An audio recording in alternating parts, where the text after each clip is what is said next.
بسم الله الرحمن الرحيم. صحيح ان الموت علينا حق، ولكن الموت مصيبة الموت. واذا كان الموت علينا حق، فالاهمال الطبي ليس حق، القصور في علاج مريض ليس حق، ازهاء روح ليس حق. احنا النهارده بصدد جينا هنا في كفر صقر علشان نتكلم ونعرف ملابسات وفاة الضحية شيرين محمد بدران، واللي توفت هي ومولودها في يوم تقريبا 13 يناير. احنا معانا المستشار حاتم عبد العظيم، هو وكيل أسرة الضحية. هنقرب منه وهنتكلم معاه وهنعرف بالظبط ايه هي ملابسات الموضوع وايه اللي حصل وايه اتجاهه هو كمحامي للأسرة. هنقرب ونتكلم مع المستشار حاتم عبد العظيم. مساء الخير يا مساء الخير يا استاذ مستشار. فتحي، ازي حضرتك؟ الله يخليك يا معالي المستشار. قضية هزت الرأي العام في محافظة الشرقية، بل يمكن تعدت حدود محافظة الشرقية النهاردة. حصل حوارات كتيرة جدا بسبب هذا الموضوع الشائك الذي يتعلق بحياة المواطن أو بحياة المواطنين. بصفتك محامي أسرة المتوفية، هنقول الشهيدة، هنقول زي ما توفي هنقول، الى رحمه الله الشهيده شيرين التي محمد توفت إلى بدران. رحمة الله. عايزين نعرف إيه بالظبط ملابسات الموضوع وإيه اللي حصل وإيه إجراءاتك أنت كمحامي في هذا الموضوع. مساء الخير يا استاذ فتحي، مساء اهلا النور. بحضرتك ونورت كفر صقر، واهلا بالساده المشاهدين. احنا الحقيقه الحدث جلل، وهنتكلم مع حضرتك ونشرح لحضرتك تفاصيل الموضوع تمام. والبدايات. ان ما زال الاهمال الطبي مستمر، لا رادع له الا القانون والنيابه العامه، وما زال ارواح المصريين بتذهب هباء بتواطؤ الدكاترة أو إهمال الدكاترة. فمسلسل الإهمال الطبي المتعمد مستمر، وضحايا كتير الحقيقة في مصر.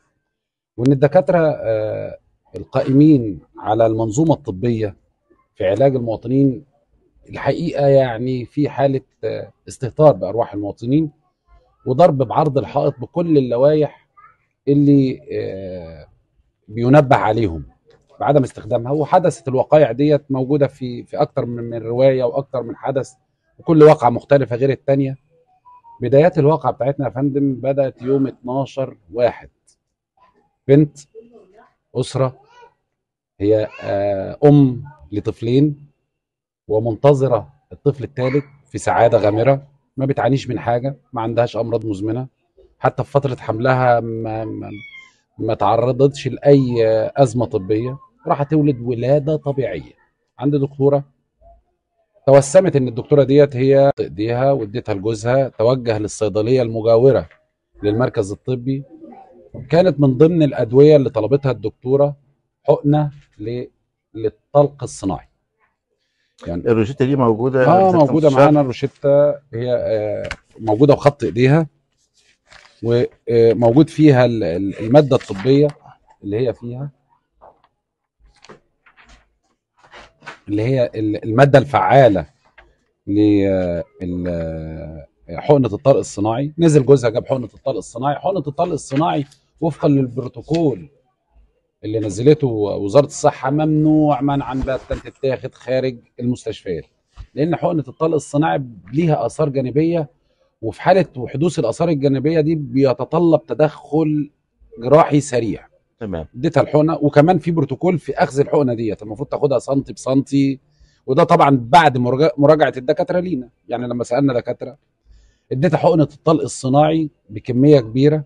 الحقنه وانت قلت بدون مقاطعة لحضرتك، انت قلت ان الولادة كانت هي مفهماها ان الولادة هي طبيعية، الولاده طبيعيه، هي حدث الولاده وان طبيعيه. هي انتقلت، او على ما سمعت انك لا امشي مسافة طويلة جدا عشان نزلتها يسهل تمشي لها. حوالي ساعه عشان الطلق يشتغل والامور تمام. تبقى طبيعيه. ايه اللي يخلي الدكتورة بقى تدي حقن الطلق وهي الحالة مش محتاجاها اساسا؟ هو الحقيقه يسال فيها الدكتوره ديت انت مش محتاجاها اديتها لها ليه، لكن انا الاحساس اللي جوه نفسي، هي كان عندها 3 حالات ولاده في نفس الوقت تمام. ولا 4.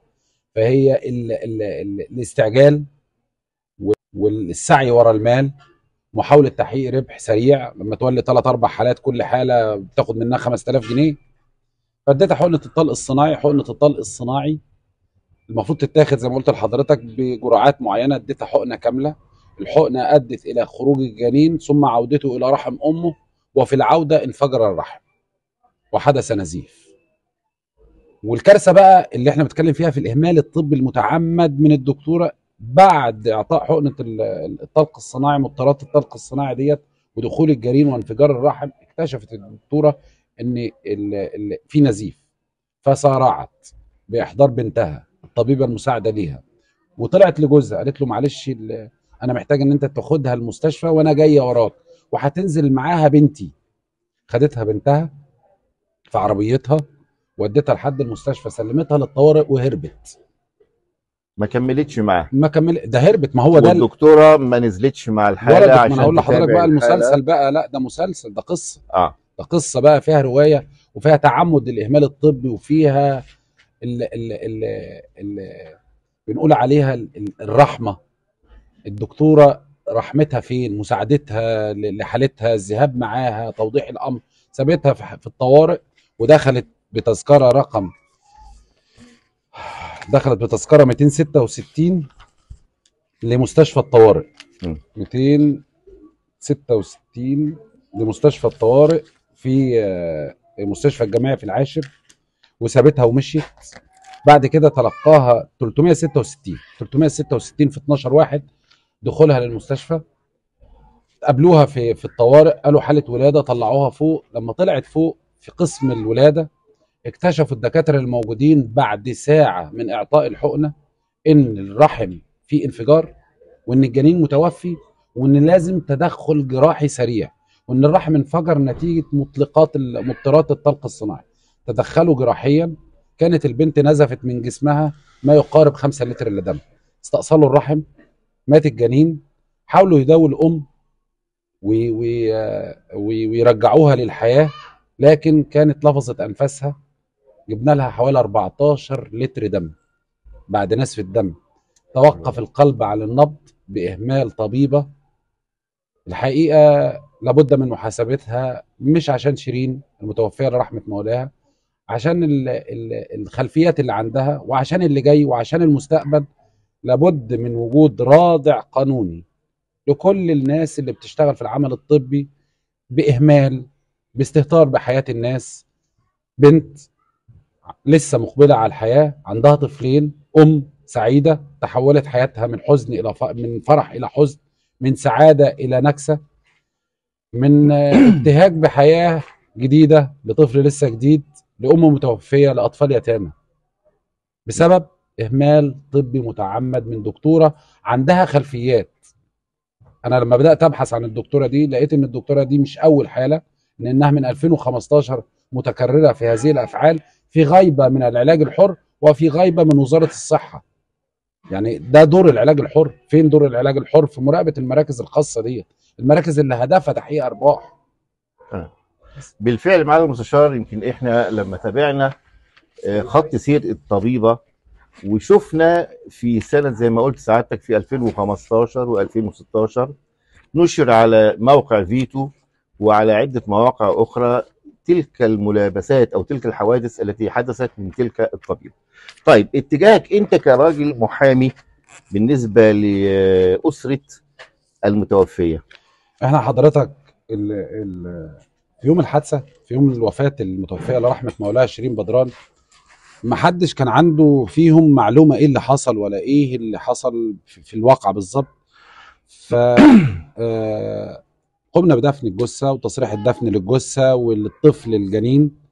ولما ذهبنا للمنزل لتلقي العزاء، بدأ جوزها يشرح اللي حصل، وبدأنا نراجع الروشتة، وبدأنا نتفهم ما حدث. فتقدمنا لبلاغ للسيد المستشار النائب العام حامل رقم عرائض 3826